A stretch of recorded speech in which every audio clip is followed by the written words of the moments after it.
I want to welcome you to this series of presentations in 10 volumes where I'm going to show you over 200 ancient Egyptian artifacts that came from North America.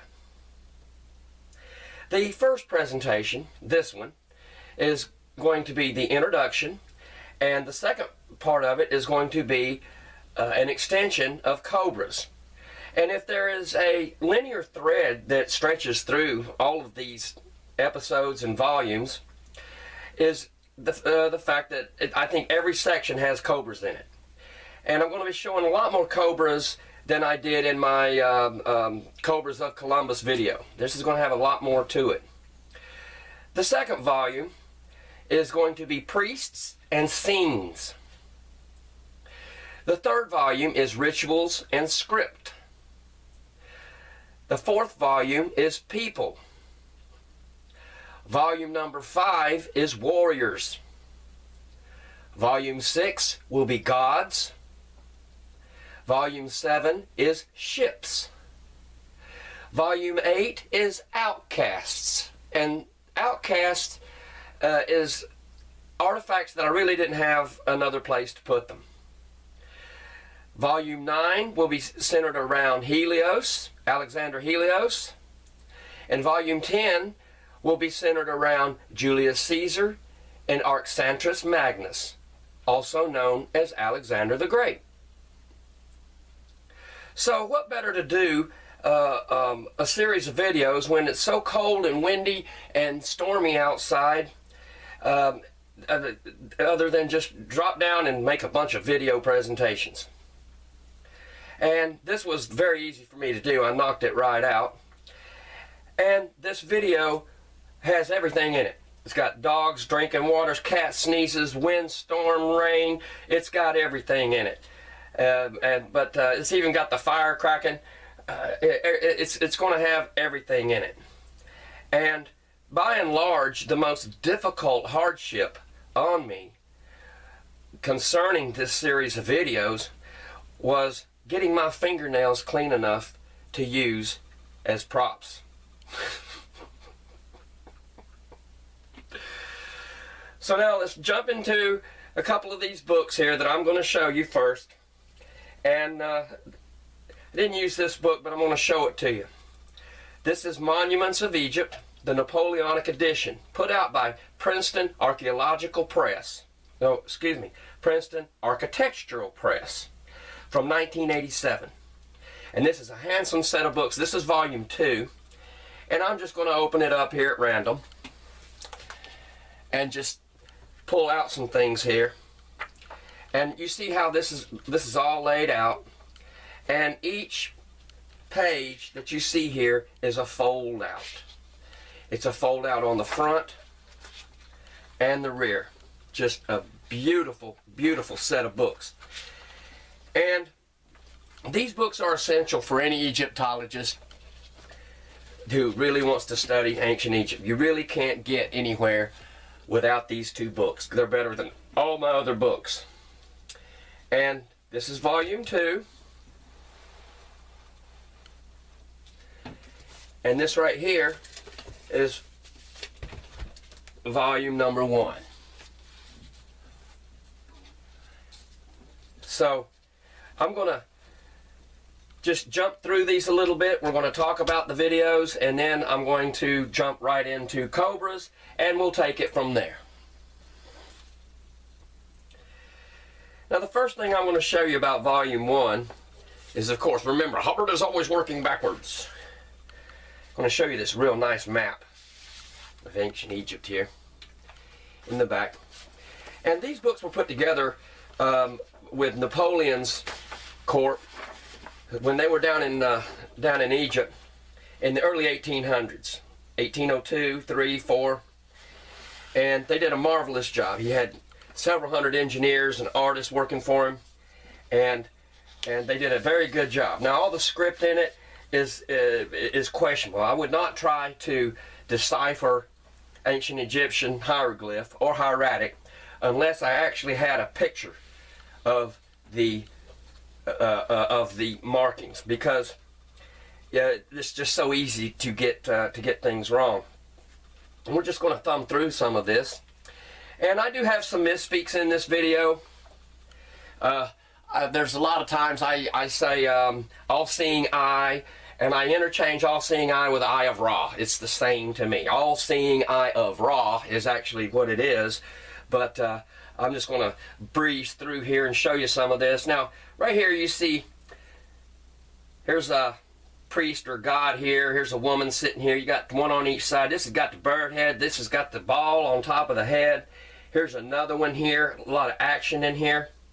It's a beautiful building there. And I tried to fix a lot of my misspeaks with the captions. Here, look at the ball here. All these fancy ornaments and balls on top of the heads and such. Here's some more balls on top of Horus. Here's Horus, and the pre-Horus has got the ball, and that ball there has got a cobra. All kinds of stuff in here that's just absolutely gorgeous. Look at here. Look at that. Look at that. Look at here. Look at the ball on top of this god here. Yep. And these fancy headdresses. Just going to thumb through here, show some of them. Look at this fancy building here. And there were a couple of things that I want to point out. Is Paul and I had to go back to the drawing board when it came to the finitary. What we'd always called finitary. We knew that it had something to do with death, killing, dying, or something like that. And that's the finitary. I'll be pointing that out in the video as we come across it. We didn't have as much to work with 25 years ago as we do today. So we reevaluated that, and finitary is could be land of the west, or land of the dead, or death land of the west. Different things like that could mean. Look at this action character here. Check out this action character here. And here, of course, we have the ball on top of this guy's head here. And so we're gonna, oh boy, look at that. Now notice the chariot here. And this is a hunting expedition. This guy's shooting or harpooning lions. But notice the plumage on the horse here. And notice the stance of that horse. That horse is running, pulling that guy. Some more balls on the heads. And that's what we're really going to look at, is things that relate to this tomb here. Like, check out this chariot here, and especially check out this chariot right here. See how that chariot is? Just incredible. Now, a lot of times too, when I'm talking about characters, I'm not talking about characters like you see here, human characters. I'm talking actually about the Egyptian hieroglyphic characters, or the Punic characters, or the actual script, the characters of the script. And look at this lady here. See what she's playing? She's playing a harp. A harp. And we'll look at some of that. And here's another horse here pulling a chariot, and it's got some really nice plumage right there. And this particular picture here in these books I find very interesting, because it's got this weird animal here which I have no idea what that animal is. I just don't know. But the creature in back of it and the creature in front of it, they are purplish blue, and both of them have lizard heads. They have arms, feet, and tails. Arms, feet, and tails. And this piece here is the same on each creature, and this guy is in some kind of boat or raft or something. But notice the staff and the ankh here, and the scepter. I interchange scepter and staff. And here's some little mummies. See how this, check out the indicative style here. And here's some more horses with plumage right here. Here's one here. And here's some more horses, plumage. And notice the action here. This guy's shooting his spear, as in so many others. While the horse is running, he's ready. He's ready. And we're just going to flip in to the back here some more. Look at all these beautiful people. And these are funerary tablets here, or inscriptions, drawings, carvings. And you see how the Egyptians laid their dead out on these biers here, and they carved pictures of them. They carved pictures of them, so you get some idea of how the Egyptians treated their death situations. And I'm going to flip over here, and we're going to notice this carving here, which is really nice. And I want to point out that the Egyptian influences in this tomb are just part of it, but there's all kinds of Mediterranean influences that that I'm not going to be showing, that I show with other videos. But this particular video is going to highlight all of the Egyptian pieces, not all of them certainly, but most of them, several that I'm going to show you. And this is pretty wild here. This is a man's head and a woman's head, and the man's head is on the snake of a body. Boy, how peculiar is that?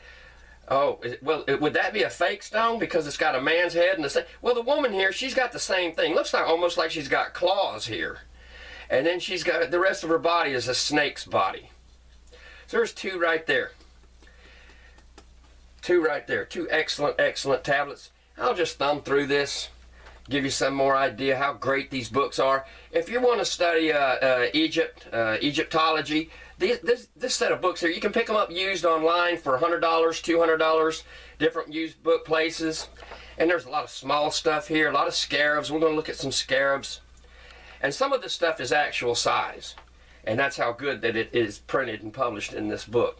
Just amazing pieces, big pieces, short pieces. Now, initially, I wasn't going to show any pictures from this book. This is a very common book. It's published by Facts on File. This particular book here was printed in Spain in 1990. And, but then after I put the video together, there's a couple of interesting things here I want to show. I want to first of all take your attention to this character right here. He's a man, and you'll notice a lot of the stuff that we see here, the face is turned one way, the body is turned another way, and the feet are turned out a different direction also. And that is very common with Egyptian artifacts, and it's very common with artifacts from this tomb. But we want to notice what's coming out of the side of his head here. There's a big ball of hair coming out, right out of the side of his head. And this could be over-enhanced. And just going to thumb through, show some more stuff. And we're going to look at this boat right here. Now, most of these in the Egyptian inscriptions, the boats appear to be going to the right. And you always have your helmsman. You always have somebody at the front of the boat. And here's a guy working here. And you'll notice that the sail is actually facing us and sideways to the ship. But all of these guys have a fella manning the oars. And up here, let's see if we can pull it in here. We want to notice this boat here. And we want to see how this boat comes up, and it's got this real high piece here. And I'm not sure what they call that, so I'm just going to leave it alone. But I wonder if we could have put a sphere on the top of that, because we see so many spheres or balls on top here. And this is showing here more of how some of these art pieces of artwork come together. See, the head's facing this way, the torso's facing us, and this right here is all facing towards him. And the same thing here. Same thing. And oh boy, isn't this nice? Here's where I got my idea for using my hands as props. This guy here on his head, got the hands there. Of course, we're going to look at some more hands. We're going to look at some more hands. And here's a nice man on a chariot. Boy, look at how he's got that bow. He's got that bow pulled back. Notice nice headgear here. Very nice headgear. And of course, the horse is in running. Or actually might be two horses there side by side pulling him. And look at this handsome fella. Oh boy. Here he is. Boy, is he ready to go or what? Or what? Certainly, I hope you enjoyed this set of series of volumes concerning ancient Egyptian artifacts. This is another section I'm doing on Cobras. Some of these tablets did not make it to the Cobras of Columbus video I did years ago, but I'm going to show several more here. And this picture was taken by Warren Dexter. See, notice the proverbial 6-inch ruler here, back in I believe 1988. And we call this character Pan, but we're not sure what his name is. We just call him Pan. And he's holding a cobra here, friendly cobra. I guess that was his friendly pet there.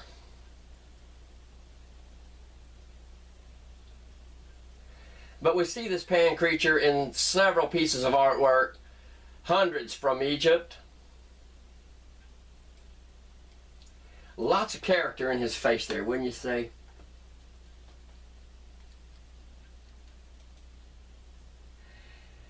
Another picture by Scott Walter. A couple of cobras intertwined. And we have script over here, got a couple of pyramids over here. And that helios in between their heads looks too rough. I believe that was added later. He did this to several of these artifacts, tainted them up. Here's a cat playing with a cobra. Friendly cat playing with friendly cobra. I wonder what my cats would do if I brought them home a cobra to play with. That tablet's been around a long time, since the early 80s. I don't know where it is now or who took the picture. Might have been Scott. Here's another Pan creature dancing madly with a cobra. And this tablet's probably about 6 inches by 6 inches or so.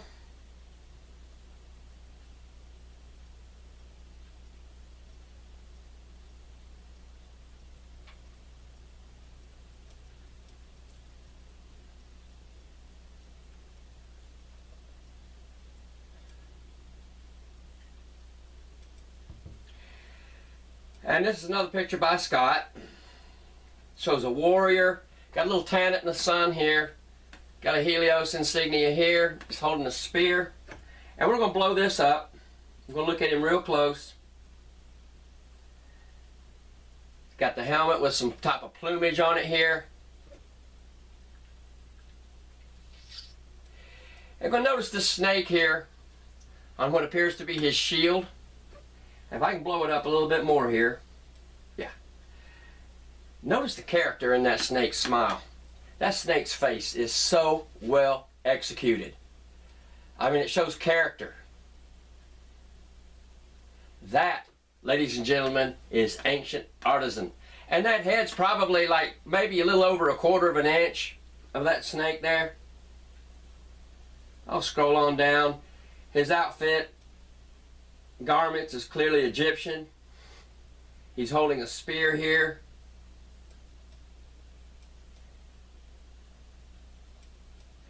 And now I'm going to show you the reverse of this tablet.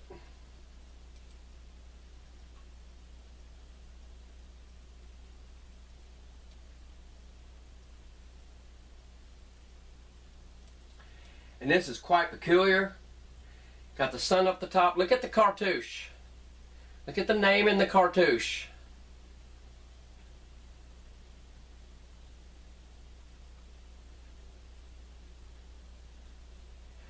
And this is one of the few stones, or excuse me, one of the only stones that shows a rattlesnake and a cobra. And this is a good tablet. No taints, no anything. Peculiar.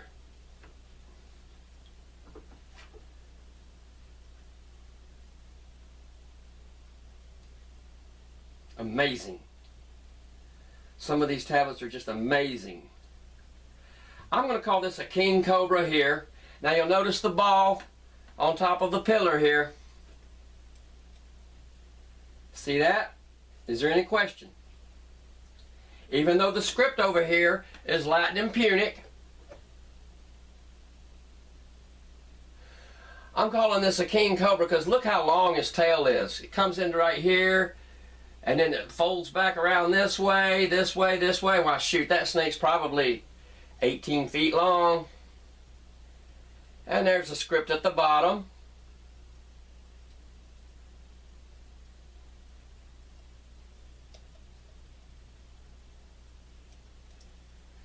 And here again we see a lot of character in the face of the Cobra. Very well detailed tablet. Very well detailed.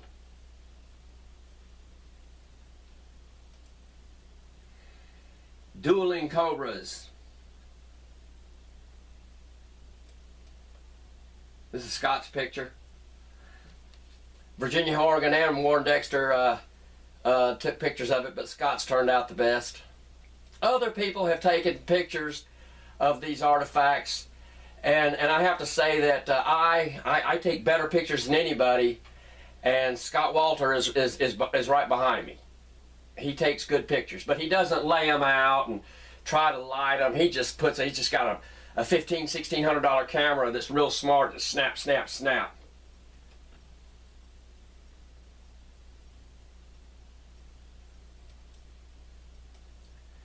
Here's another one of Horrigan's Cobras. Let's blow that one up.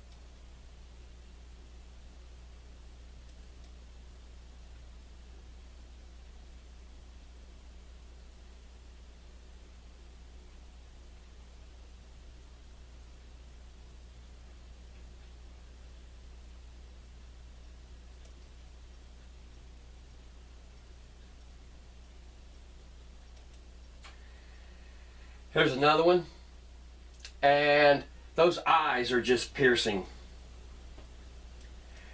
They're looking at you like you're looking down the barrel of a gun.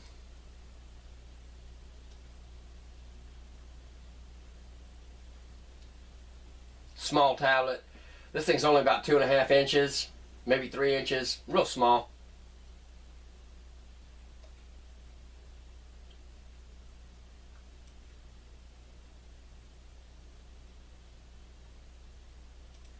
Here's another, my last picture of a Cobra by Virginia Horrigan. Even though the background appears to be yellow, it actually was red, but there was a problem with the solutions or something when they were developing some of her films. I mean, she shot like 50 rolls of film or more.